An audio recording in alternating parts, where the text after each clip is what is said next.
यीशु प्रभु, यीशु परमेश्वर का पुत्र है।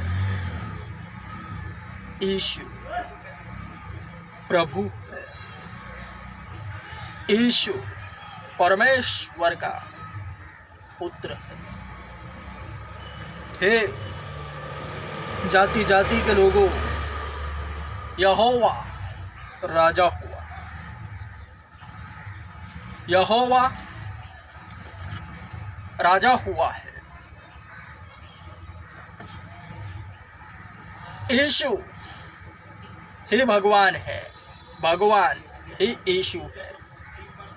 स्वयं भगवान इंसान बने, मनुष्यों के बीच रहे, मनुष्यों के पुत्र कहलाए।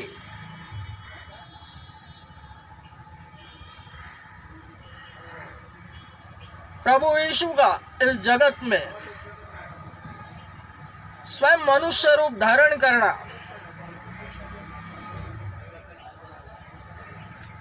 हर एक विश्वासियों के जीवन की परत है,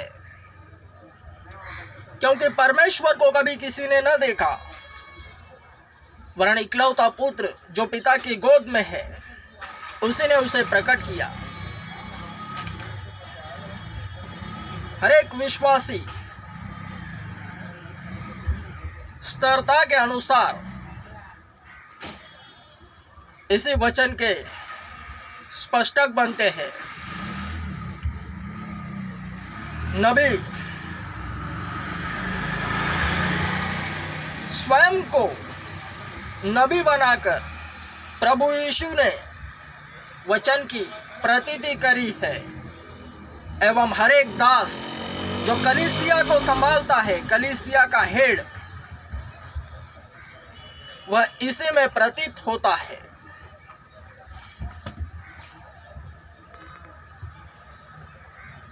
प्रभु यीशु इस जगत में स्वयं मनुष्य रूप बनकर आए, रहे, अगवे का स्वरूप धारण करा।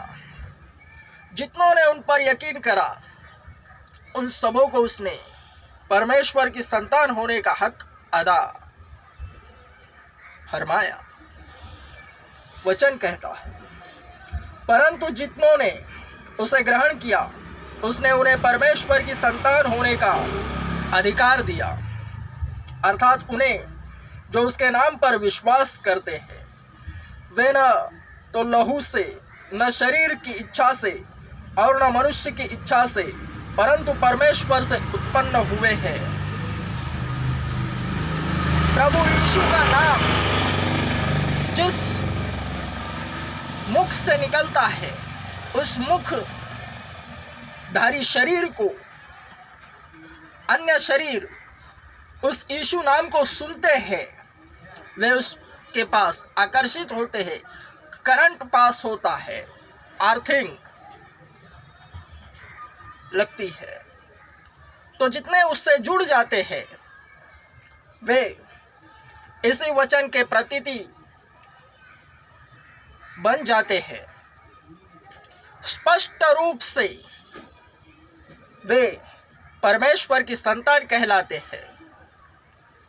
वरन याद रहे, जगत में जगह जगह बहुत सी कलीसिया स्थापित है, स्थित है। हर एक के पास आत्मा डिवाइड करता है, लोगों को भेजता है। तो जितने मेरे रडार में हैं, मैं फिर से कहता हूँ, जितने मकबूल को लेकर प्रभु यीशु का नाम इस मुंह से सुना है, वे सब के सब कहीं पर भी जावे, या जितने मेरे लिए है, मकबूल के लिए, उनके विषय मकबूल क्या कहता है?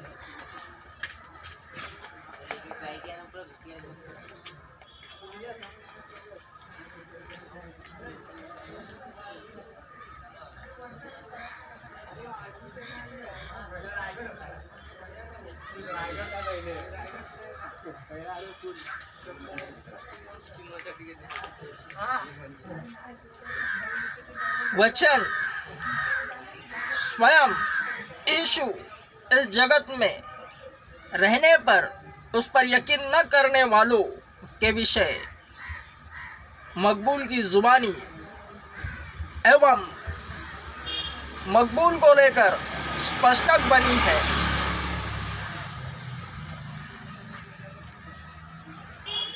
दृष्टांत के लिए मकबूल वृत्तांतिक बना है, क्योंकि इस वक्त मकबूल अकेला है तो उसका विश्वास उसी के जरिए प्रकट हो रहा है।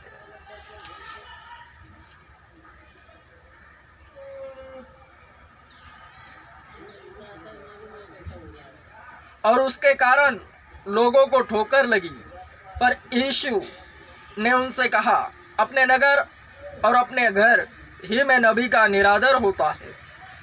और लोगों के अविश्वास के कारण उसने वहां सामर्थ्य के अधिक कार्य नहीं किए।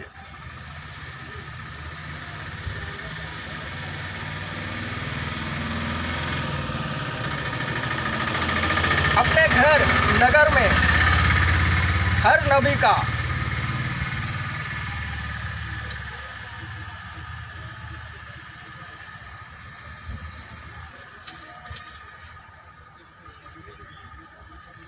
निरादर होता है,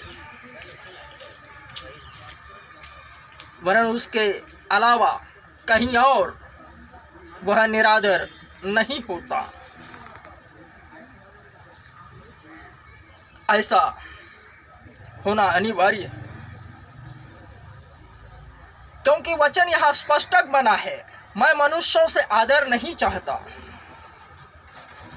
स्वयं यीशु के मुंह से निकला है।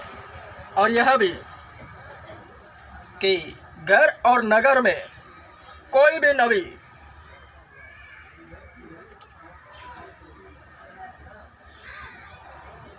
अपने ही घर में और नगर में हर नबी निरादर होता है, ताकि जिनके द्वारा वह निरादर होता है वह उसे मजबूत करते हैं।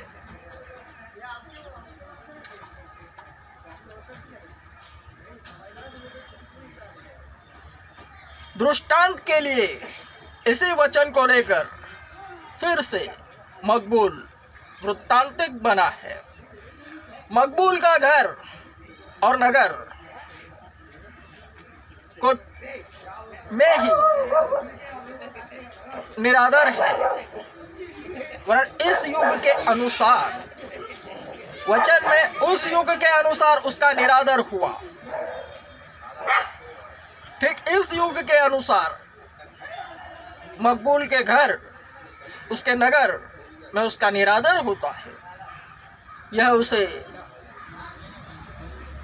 100 नहीं, हजारों नहीं, लाखों गुना बढ़ाने का जरिया है। तब से लेकर अब तक एवं अब से लेकर तब तक जब तक प्रभु यीशु ना आवे, हर एक नबी का उसके घर और नगर में निरादर होता रहेगा, क्योंकि इसी के चलते वह वचन पूरा होता है जो स्वयं प्रभु यीशु ने कहा है, मैं मनुष्यों से आदर नहीं चाहता।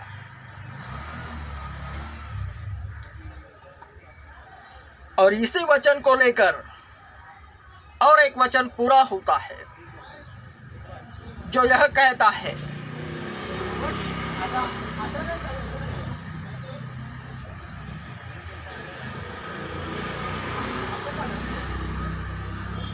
स्वर्ग में धन इकट्ठा करो, आप ही धन इकट्ठा हो जाता है।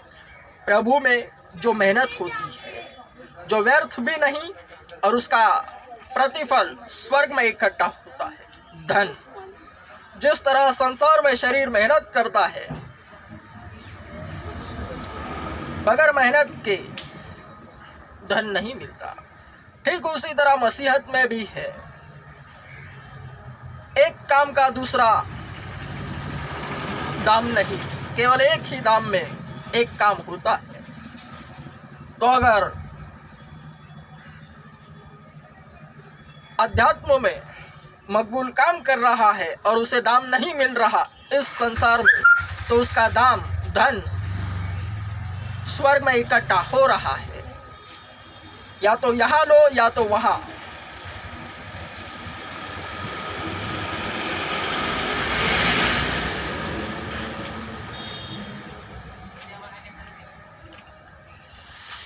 इसे भी लेकर और एक वचन स्पष्टक बना है, जो 9 दानों में से प्रथम और द्वितीय है, जिसे मिलते हैं वही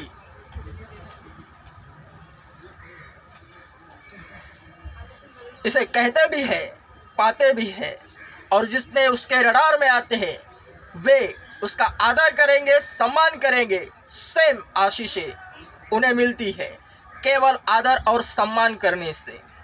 नबी का आदर करने से और सम्मान करने से नबी की सारी आशीषें उसकी रडार में आने वाले हर भक्तों को मिलती है। केवल उसकी रडार में। जगत में बहुत सी कलीसिया है, हर कलीसिया में हर एक नबी नियुक्त है। एक दूसरे की जेब में हाथ नहीं डालना।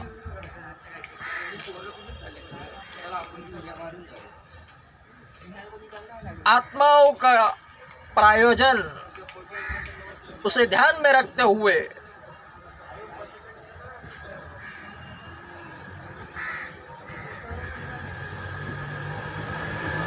एक दूसरे के भक्तों को लेकर, यानी भेड़ चुराना,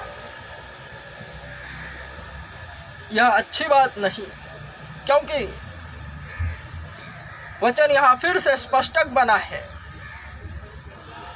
मेरी भेड़ें मेरी आवाज को सुनती है और मेरी पीछे हो लेती है। हर एक नबी के लिए यह वचन है। प्रतीत होना यही है। जितने लोग परमेश्वर की ओर से मुझे मिलेंगे मकबूल को, तो मकबूल की सारी आशीषें उन्हें बैठे बैठे मिलेंगी, केवल मकबूल को नबी जानकर। उसके खिलाफत कर कुछ हासिल नहीं होता। हर एक दास के लिए ऐसा ही लिखा है। क्योंकि अविश्वास के कारण स्वयं प्रभु यीशु भी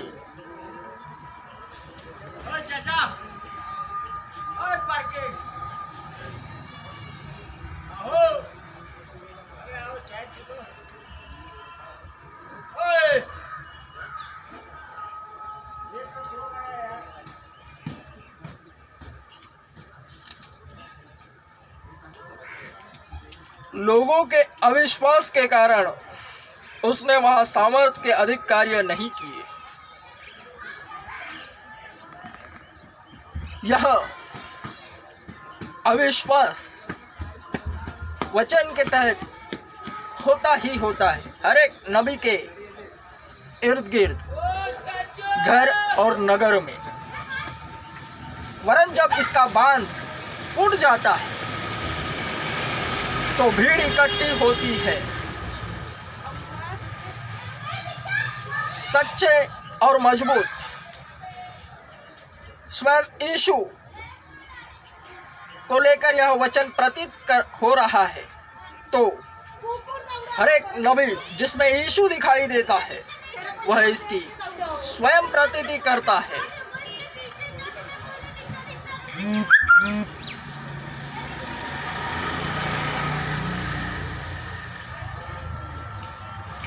दुनिया का सबसे बड़ा चर्च मैं खुद हूं।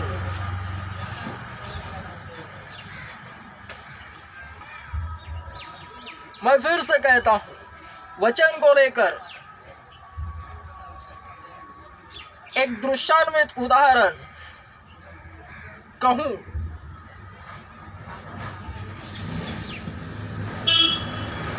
तो जितनों को मैं प्रभु यीशु के विषय कह रहा हूं और उन्हें आशीष भी दे रहा हूं, एक को जिसे 10-12 साल हुए शादी करके, उसे पता है कि इस वक्त मैं क्या कर रहा हूं, वरना सांसारिक अंधकार के कारण उसे मैं कह रहा हूं तुम्हें कितने बच्चे चाहिए, 1 या 2, 3 ले। शुरुआत में हर एक को बेस्ट ही ट्रीटमेंट मिलता है, वरन वह अगर अविश्वास दिखाए तो जो नबी होता है प्रभु यीशु की तरह अविश्वास के कारण सामर्थ के काम नहीं होते, वरन इससे फर्क सामने वाले को पड़ता है, नबी को नहीं। नबी और बढ़ता है, वरन उसकी आशीषें रुकती है। नबी की जुबान में आशीषें है और वह बेस्ट ही देता है। सामने वाला अगर मकबूल का परामर्शदाता बने, मकबूल को ही सिखाने लगे, तो मकबूल का मूड हाफ होता है, वह उन आशीषों को ले ही नहीं सकेगा। दुनिया का सबसे बड़ा चर्च डिजाइन इधर है, वरन जगत में जगह जगह छोटी छोटी बड़ी बड़ी केवल और केवल चर्चेस, कलीसियाएं ओपन करने का दर्शन हुआ है। वो परमेश्वर प्रभु यीशु राजाओं का राजा है, king of king. Maqbool king maker है, मकबूल राजाओं को बनाएगा, खुद पार्टी ओपन करेगा, वरन उसमें स्वयं मुख्यमंत्री प्रधानमंत्री नहीं औरों को बनाएगा। ये मेरा अनुग्रह है। छोटी छोटी हरकतें मैं करूंगा ही नहीं, क्योंकि मेरा बाप बड़ा, मेरा डाव बड़ा।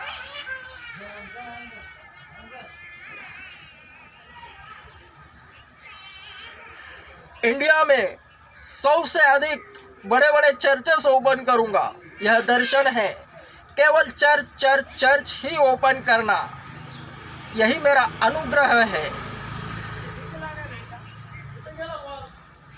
वरन सबसे बड़ी चर्च मैं खुद हूं, केवल आकार देने की जरूरत है।